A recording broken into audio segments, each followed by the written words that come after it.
Here we are. Okay, so I'm going to start. So welcome everybody to the real life of cerebral palsy with Marie and Aaron and Cindy. I'm Cindy and I'm an exercise scientist from Western Australia, and I've spent the last 30 years working with people with complex needs and mainly cerebral palsy. Today we're going to talk about what does independence mean to you. And I'd just like to get Marie to introduce herself. Hey everyone, I'm Marie CP. I'm 41 years old with cerebral, what kind of cerebral palsy do I have? You've got spastic quadriplegia. I have spastic quadriplegia. But it mainly affects your legs, but it affects a lot of little muscles in all your body. There's so many names of cerebral palsy, I get confused. So I have spastic quadriplegic cerebral palsy, and I help Sydney run this podcast. We started off with having it on Facebook, but we just switched everything over to cerebral palsy for adults at WOCP on Facebook, but we're keeping the podcast called The Real Life of Cerebral Palsy.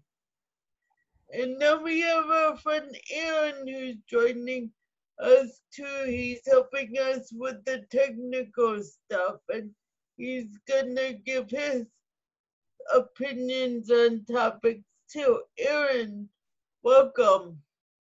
Hello, you guys. To explain, I have a form of cerebral palsy called hemiplegia, which affects the left side of my body, and in terms of independence, I'm currently with my parents right now. So, yeah, make that clear. And in terms of what independence means to me, it means to me like living on your own and having a job.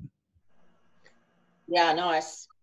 And you're kind of creating your own niche market at the moment, it looks like, Aaron, with your podcasts and the technology that you're doing. Are you thinking of writing a book? Not as of right now, because I don't necessarily have the time for writing like I used to.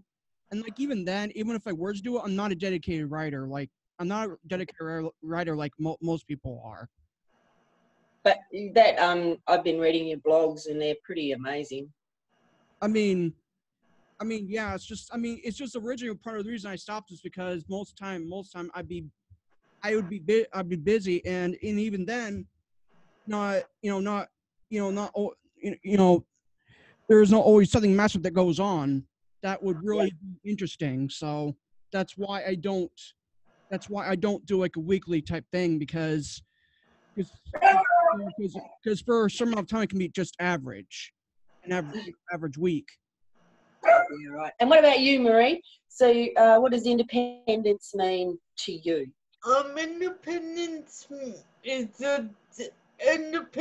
is very broad. It doesn't just mean living on your own. For me, it means being independent when I'm living because I also live with my parents, but I'm independent while living with my parents. I make sure that I get up on my own, and make sure I make my meals on my own, and make sure I make appointments when I need bus rides to get places on my own, and make sure I make doctor's appointments on my own. So independence is very broad there, and it's not just living outside the family, it's also living inside the family.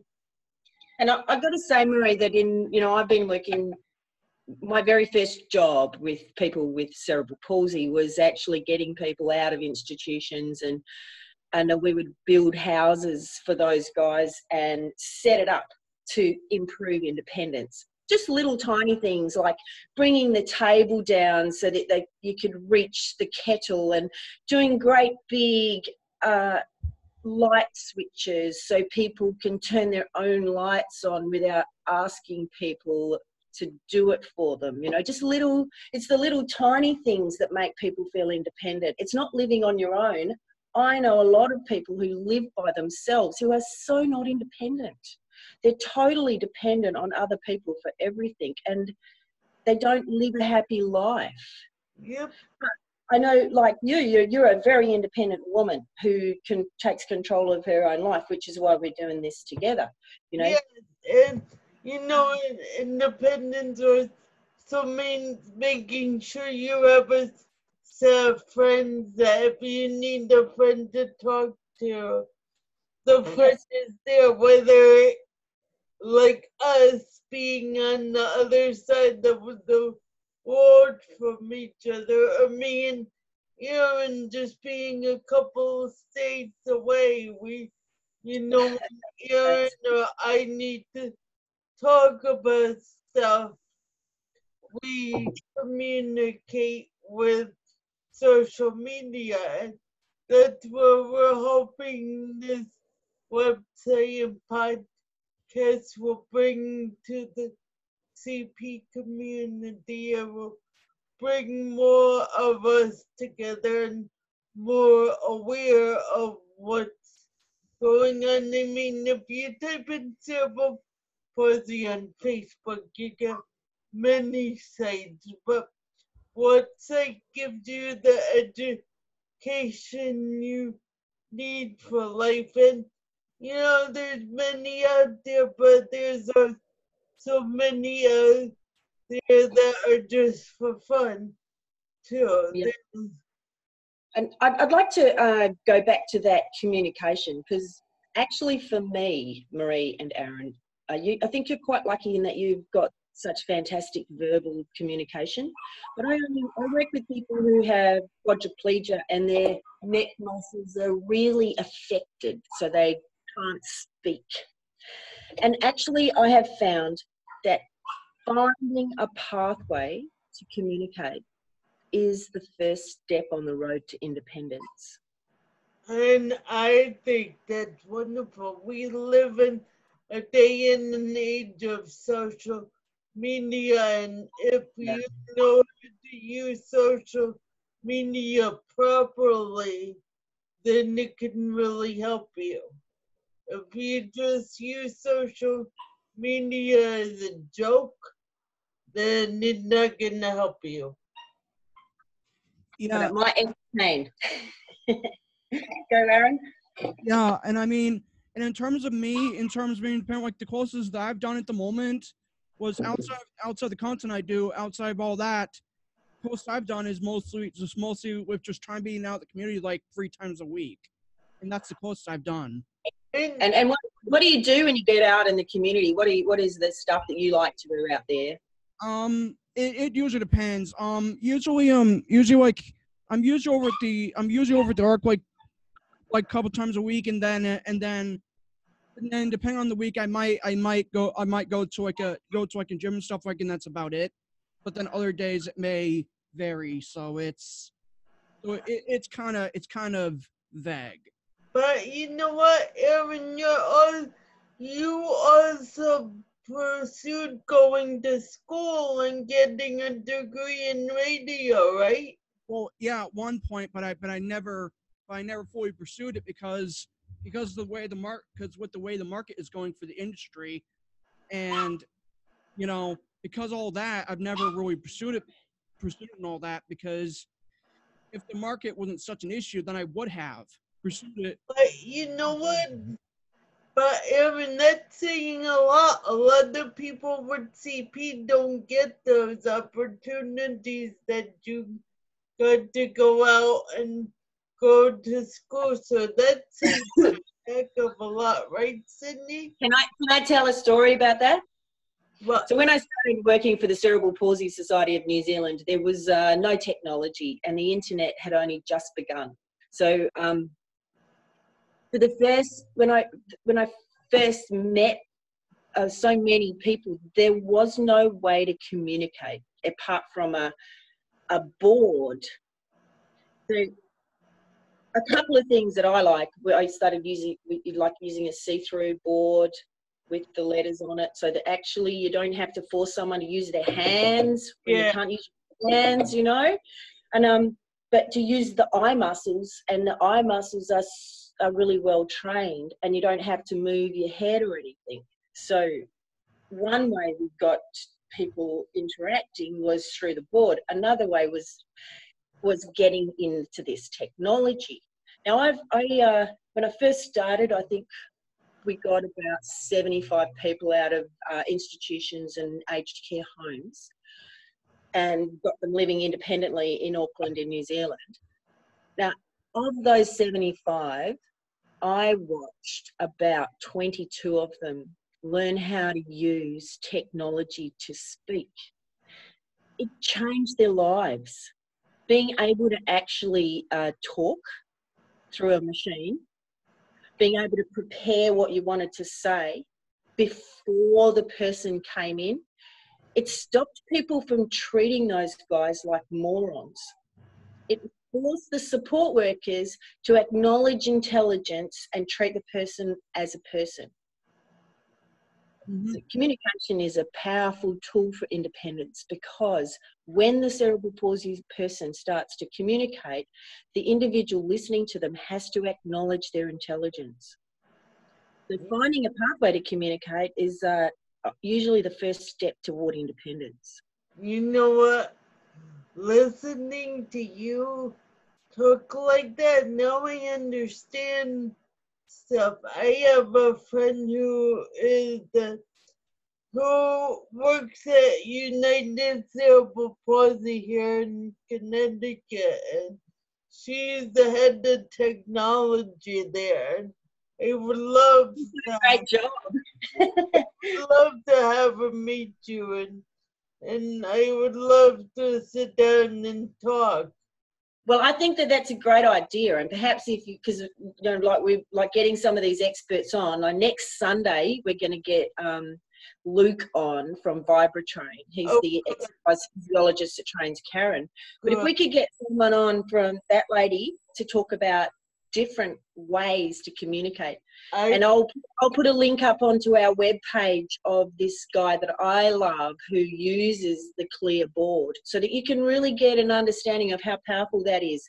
To look in someone's eyes when you're talking, instead of to force them to use their hands to put on a book, to put their finger onto a book, you know, it just changes the entire dynamic. Oh, cool. Yeah, you don't have to use technology. You can use simple stuff to give people, to empower people and really change the way people work together. Yeah. So tell me, Aaron, I want to know, or Marie, it doesn't matter which one. What's one memory you have of really feeling like you're an achiever and you're a leader? I think, Aaron, I could hear that you've done that degree, so obviously you're an achiever, and obviously you're a leader in your own right. That going to education is definitely a form of leadership. What about you, Marie? I think my first experience of full independence was when we decided that I was gonna go to college. My second year of college, I was gonna go all by myself, no aid, no mother, because all my life in my education career, I had a one-on-one aid. Yeah. My senior It really makes you isolated at school. That one-on-one aid is the best way of making sure people don't make friends. Actually, no, I made friends because people were. I was gonna add to that because honestly, honestly, like before I was in high school, I was mostly isolated, and then about after that, I mean, I did find like when I was still in like high school for a while, but then after that, that's when I went for the decline. Right. When you left high school, that's when you lost your friends because you weren't seeing them every day. Yeah, and then on top of that, my depression was basically for the roof at the time. I bet, because you got so lonely and isolated. Which that coincides with the article that was put out. Yep, which is pretty awesome, Aaron, I think. But it wasn't until my first year of college, because I went to a community college here in Connecticut, and the first year we didn't know what I was gonna do and how I was gonna do it, so I worked and went to college at night. And my mom followed me, but she sat in the library and graded her papers because she was a teacher. Awesome. But after my first year, I was very successful in it. So we decided that I was going to go to school full-time during the day alone with no one to follow me around. And Awesome. to see how I would do, and I did pretty damn great. It's challenging those boundaries that really makes people feel independent, isn't it? You know, doing something scary and realizing you can do it. Yeah, I messed up many times, but I had fun doing it. And then once I got used to that, my parents sent me to DC all by myself on the train to go visit my cousins. Yep. Excellent. We do a lot of stuff like that in, I train support workers. So some of the stuff we train people is, you know, not buying the tickets, not sitting in the same carriage, letting those individuals feel like they're doing it on their own so that they can go and do it on their own eventually. And we use a lot of technology to do it. Like one way we've taught leadership, for example, is by getting a person to teaching the guy to use a mobile phone, and he would say, okay, I'm going to take you to the art gallery, and then we would meet him at the art gallery. Oh, cool. And then once we get to the art gallery, he would say, I'm going to take you here, and then we would go with him and he would tour us, you know, and just little tiny things, but using the phone to direct us instead of us directing that individual, not sitting in the same carriage. Just, you know, once you're on a train, do we really need to sit right next to that individual? Can we empower that individual by getting them used to actually going through the gates by themselves and getting on the train, but always, you know, being near if assistance is required? Yeah, that's one of the ways. So that's what your mum did, graded independence. Yes. And more and then a bit more, but it's often very scary, and it is often, you know, yeah, and I mean, it especially depends on the degree of your of how your condition is, because me, as I said earlier, you know, I have it to where it affects my left side, and once that side goes, then my other half goes, and then that's a recipe for disaster. And that's knowing you. So if I was your support worker, I would be watching for fatigue triggers and making sure that you are supported when you're fatigued. Looking at your day and making sure that we don't put heaps of stuff in the morning that requires standing, moving, twisting, weight bearing, because then in the afternoon you're going to be not independent at all. You're going to be really dependent. But by spacing that out over different parts of the day, you could stay independent for longer. So fatigue management is another very, very important aspect of independence. But don't you be saying degree of disability, because the people I work with are true quadriplegic. So Marie is a quadriplegic in that she has spastic fibers, muscle fibers in most of the muscles, but not overpowering, so she can still speak. These muscles in the neck, they can still coordinate for speech, but the people I work with don't. Most of them are non-verbal, but many of those guys have independent lives, and support workers just come in 3 times a day to help with toileting, showering, getting dressed, cleaning, stuff like that. Yeah, but getting out in the community all by themselves. Yeah, because I mean, yeah, because part of it is like the reason I'm not like fully on the whole dependent thing is because part as I said, besides what I gave you, the other thing is of course I don't have the full parenting control. Aaron, get up to the microphone a little more. Oh. Yeah, that's right. Because you've got a lot of the shakes, haven't you? Is that correct? Yes. Like especially when I have to do like 2-hand tasks, because after a while I start shaking repeatedly. Like for example, like this. Yeah, totally. Yep. Shaking repeatedly. But the muscle fibers keep turning on, off, on, off, on, off. Yep. Which is why if I ever were to do any massive tasks like cooking or whatever, I'd have to have somebody with me. Otherwise, yes. Like, even then, even if I had the flexibility, I wouldn't know what I would be doing. Correct. But then, Aaron, that's about deciding, when do I want to have support? So, of course, you want to have support when you're cooking.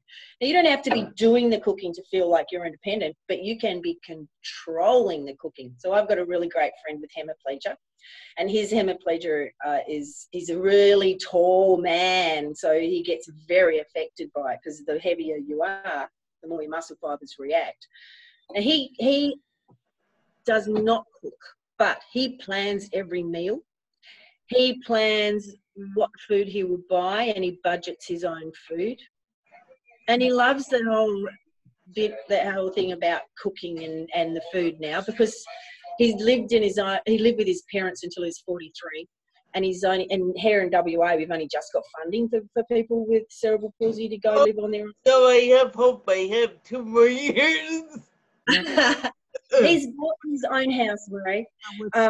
And now he has support coming in, and it was really scary for him. And he's another man that's quite happy to come on and talk about, what he's done in his life. I love that. Yeah, which to be honest, I hope my situation turns around soon, because honestly, I can't really do much until I move out and then finally be able to start doing more, because as of right now, it's like, even if I wanted to have friends over, the thing is, with how the dogs are in the room usually, then it's usually impossible to have a friend over, because they just keep barking and barking and barking repeatedly to the point where you're just wanting to rip your hair out. We've got this doctor, a vet over here, that on television, and he might be able to talk to your dogs, teach your dogs. So what's his name? But like, it wouldn't come over to America, but I'm sure there's vet like the dog whisperer. That's one guy, the dog whisperer. He's so funny. But we have the dog whisperer here too. He has the show here too. Yeah, but as I was saying, honestly, it's not about that. No. Yeah, but honestly, when I end up moving out, I'm also going to be going out in my hometown, because there's practically nothing. Yeah. Oh yeah, there's nothing here too, Aaron. The biggest thing we have here is the big white grocery store.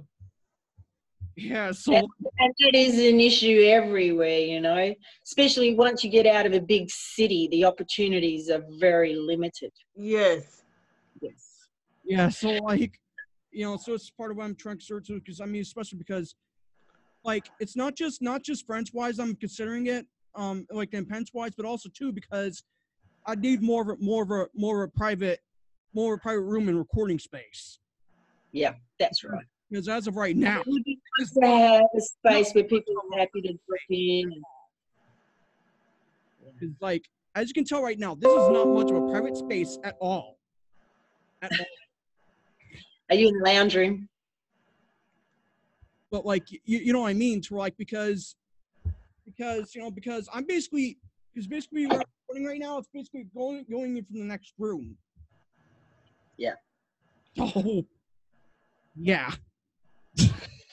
Yes, it is very difficult when you live with flatmates. Now, one thing we did find with the Cerebral Palsy Society is that we did have to create houses where there were flatmates, because affordability-wise, we needed to make sure that everybody had enough staff so that when they wanted to do something, there would always be the opportunity.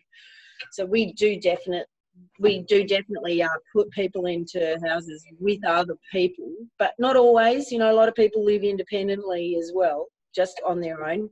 We do that here in Connecticut too, but it's so weird because one of my good friends, he lives with a roommate. Yeah, and the thing is, I found about doing it to a degree because honestly, there's no way that everything's gonna be able to be done if I was just by myself. Because, well, again, my flexibility, it's very, very, very limited. Because, I mean, Yeah. He has, my friend that lives on his own, he has CP, and I don't think his roommate has CP. Now, do you make sure they both have the same disability, or? What we like to do is make cluster houses. So we'd have a house at the back that had really 24/7 support. Then a house in the middle where people were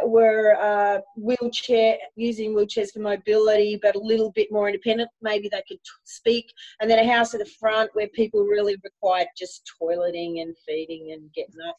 That's why So having those three houses in the same complex, and in between each house you have somewhere for the staff to live, meant that we would always have staff available for everybody. See, that's what I want to have here. If I had that here, I would be perfectly fine moving out. I might move to Australia for a while. That's New Zealand. That's in New Zealand. Actually, Australia's doing some great housing models like that as well, because they copied it from New Zealand. I gotta get my passport and come visit you for like a month or two. Yeah, cool. So I would like to talk now about some of the comments that we got on our page about independence. Because what we talked about at the moment is all about living independently, getting out of the house. But actually, that is not how I see independence. No, I don't see it like that either. One comment that I loved was from one of the group members, Amy, who said her independence is being a romance author, allowing her mind free range and letting it go wherever she wants. The heck? Mr. Reasons assumes being a bit generous right now. What's that? Assumes being a bit generous right now because now they just removed the cap on me. Awesome. How fantastic. Yeah. So we can keep talking for a bit. Excellent. Amanda. She's did you read her comment, Marie? Which one? I know who you mean, but what question? You know, when you asked that question about independence, and she said the way that I attained independence was by becoming a romance author. Oh, yes. Yes. Oh, my God. I just did an interview with her.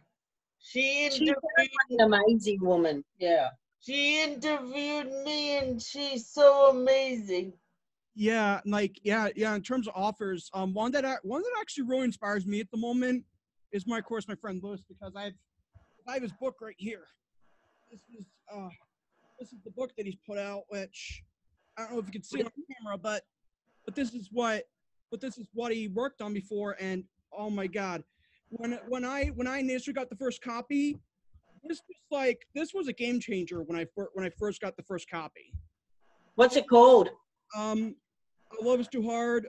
The Dating Misadventures of a Man with Autism. Oh yeah, he's awesome. Oh yeah. yeah, as you could see, because there's a whole like he did really great with this. Yeah. He's awesome, and the woman that edited his book has cerebral palsy, and they fell in love. And he lives in Pennsylvania, where Erin lives, and she lives on the other side of America on the West Coast. Yeah, so in a way, like if it wasn't for him and my other friend Brian, then I wouldn't have much hope left, honestly. Oh, well, you've got a couple of new friends now with us.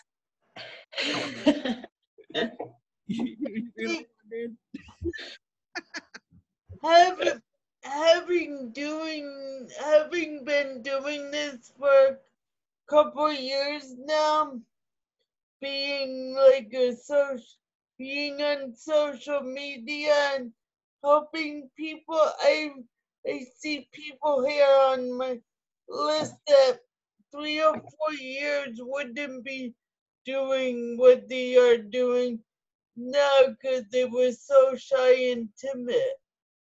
And Social platform improves that ability to communicate with others, isn't it? Yeah. Yeah, because in relation to that, I am actually going to be doing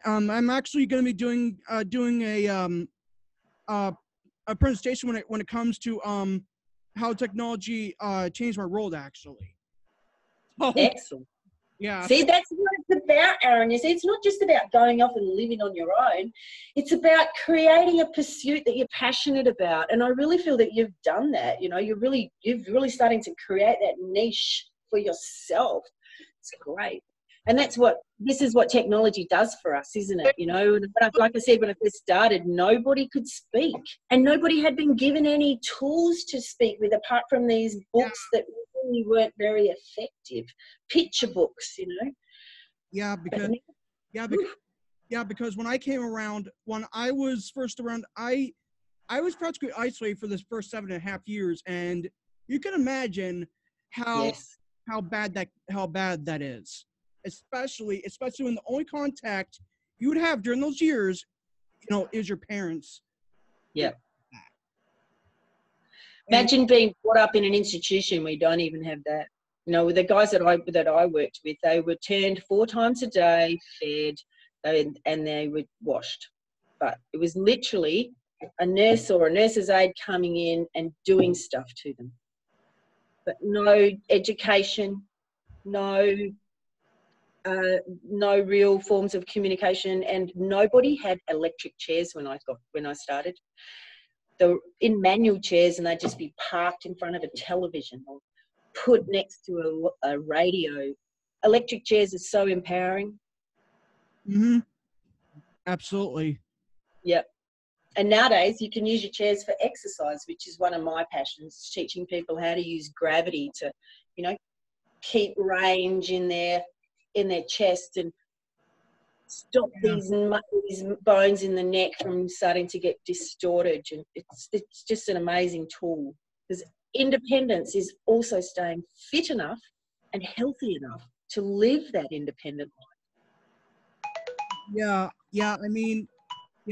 Because I've been trying to do what I can, but again, if I was more dedicated, then I'd be doing a lot more often, to where I'd be able to focus more on my left side, because it's the side that really needs it at this point. Because as I said, how much gravity training do you use? Have you got an electric chair, Aaron, or I only, like, as of right now, I just mainly been using at the moment, all I just been using is a walker at this point. Because it's not bad enough to where it have to be required, all the time. So I can walk to a degree, but like, here's the thing: for long distances with walker, I'm okay, but when it comes to short distances, I'm okay, but when it comes to longer distances, I have to have a walker on me. Yeah.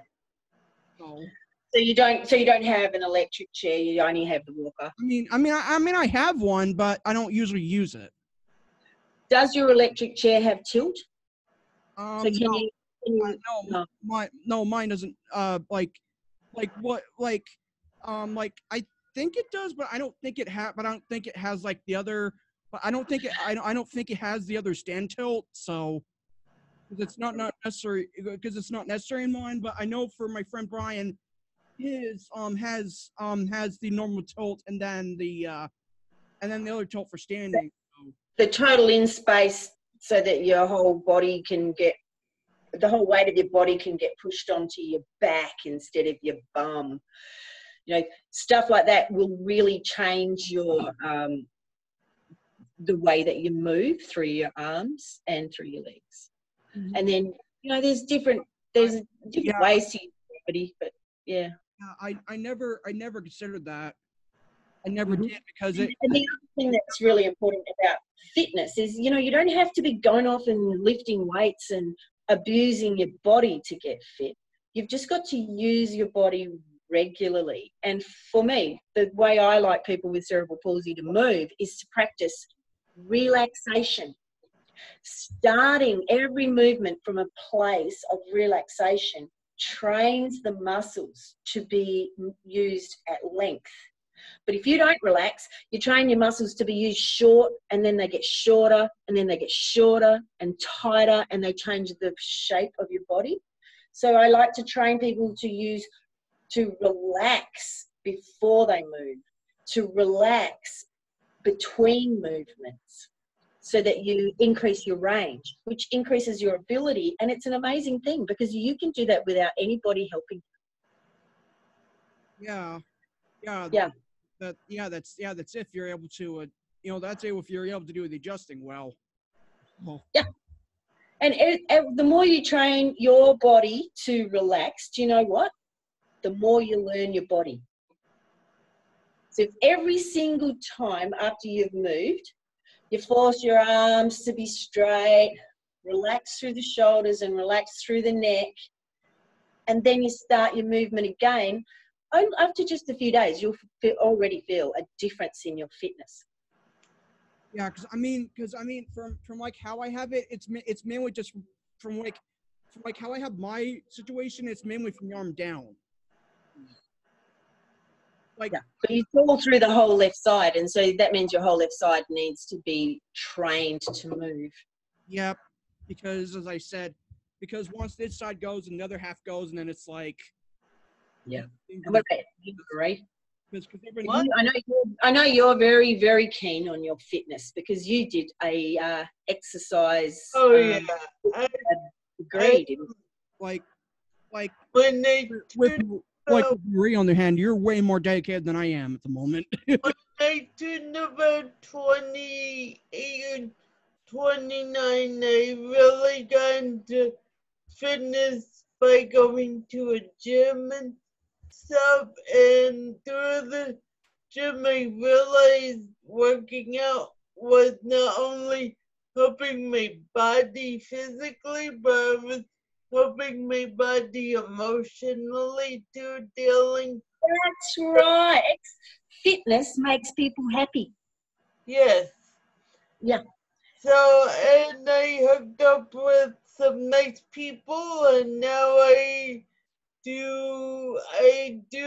started out at a larger gym, and it's a way of meeting people that are proactive, positive, and really.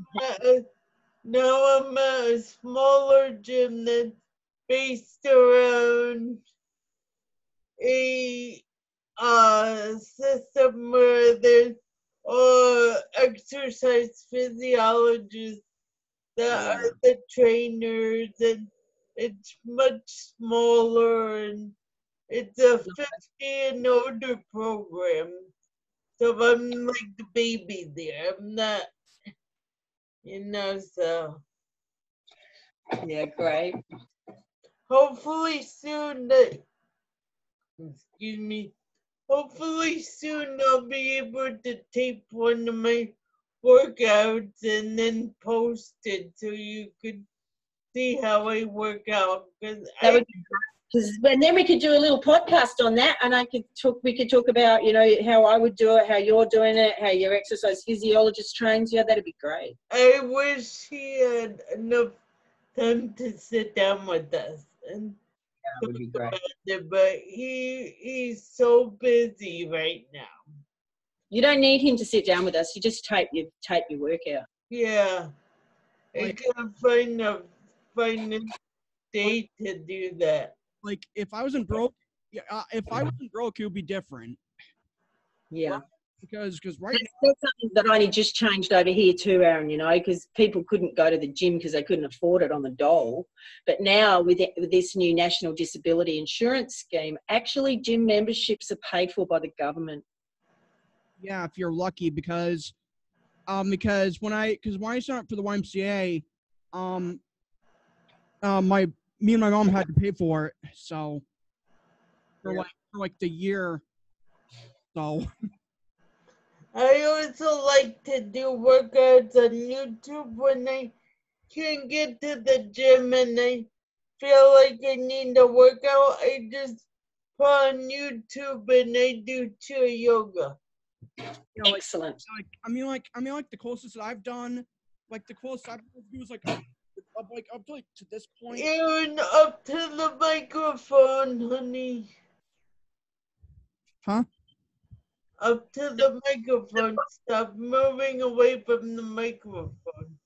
Oh, but yeah, but it's usually to where like the closest I've been able to do is like up to this point, but that's about it. Because otherwise, with the other half, then it's like the other half, then it kind of gets a little out of control. Yeah, put it that way. That's why I teach people to relax between each movement, because it increases your control by doing that, especially as you get fatigued. The more you can relax between each movement and come back to your center, the more control you'll have every time and the less fatigue you'll have. But there's no doubt that as you get fatigued, your muscles are going to get less and less control in them, because your unconscious response starts to take control. Yeah, because I've noticed the very similar thing, because the longer I do it, then it gets a lot worse. Because that's right. Because like after a while, then my shaking gets a lot worse, and it's like either that happens or eventually I just can't, or either that or it's just it gets to the point where I just can't do any more movement. And acknowledging that and training yourself to recognize when you're getting into that fatigue mode where you're going to be uncontrollable is very important. But but you don't want to avoid exercise because of it. You just want to plan for when you can do that exercise and let that body be uncontrolled. Yeah, because at this point, in terms of like exercising, like the closest I've done is like once a week. Because honestly, because otherwise I don't exactly have a way to roll like be able to go each day of the week, because of the company that I'm under, and of course with them being restricted with miles to the county. And that's why I like gravity training. You don't have to go somewhere. You don't need someone to help you out. You can do it by yourself every day, as often as you like at home. Yeah, I mean, I've having to go to the gym becomes restrictive, but it's not. It's something I love. It's where I come from, and it's what I love doing. But my focus is training people to do stuff at home. Hey, we're going to have to wrap it up because I work. So, but I thought it was fantastic. I really enjoyed that. I really enjoyed it too. What did you think, Aaron? Did you like it or not? Yeah. Hopefully we'll be able to smooth things out eventually over the next weeks. We'll get better and better. And I promise I'm not going to be so busy this week. You know, it was my first week back at work, and then it was the graduation, and I've just been a bit pumped. But I'm going to be better this week. I'll be much better at doing the, scripting. Okay, cool. So what is next week's topic?